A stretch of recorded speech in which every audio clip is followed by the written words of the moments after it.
Hello, আসসালামু আলাইকুম। কেমন আছো সবাই?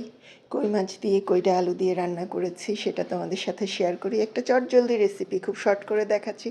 ডিটেলস কিছুই দেখাবো না, মুখে যা বলার বলছি। শীতের শুরু মনে হচ্ছে, ওয়েদারে একটু ভালো লাগা কাজ করছে। সকালবেলা বেশ ঠান্ডাই লাগে, দিনের বেলা ঠান্ডা থাকুক না থাকুক।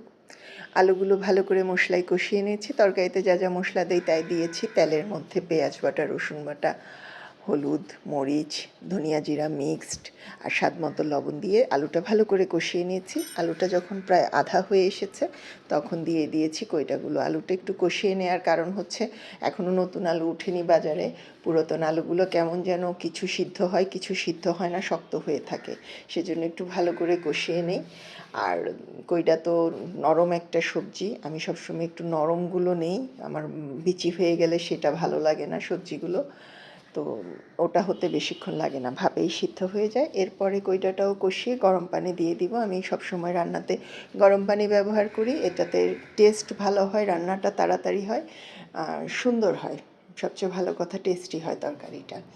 তারপরে এটা ফোটার জন্য দিব। আলু মোটামুটি আমার সিদ্ধ হয়ে এসেছে, আর কইটাটা একটু সিদ্ধ হলে মাছ দিয়ে দিব। তো আজকে রান্না করেছি যেহেতু কই মাছ দিয়ে, কই মাছটা আমি আগেই ভেজে রেখেছি। কই মাছটা মোটামুটি ফুল ভাজা হয়ে আছে, আর মানে রান্না করা খাওয়া যাবে মতো, দো পেঁয়াজা করা যাবে মতো। সেজন্য একদম শেষের দিকে আমি মাছটা দিলাম, আর টমেটোটাও শেষের দিকে দিব। সবটা দিয়ে ভালো করে যখন একটু মাখা মাখা গায়ে গায়ে থাকবে তখন নামিয়ে নিব। রেসিপি ভালো লাগলে লাইক কমেন্ট শেয়ার করবা পরাণের ভাই বোনেরা, কলিজার ভাই বোনেরা।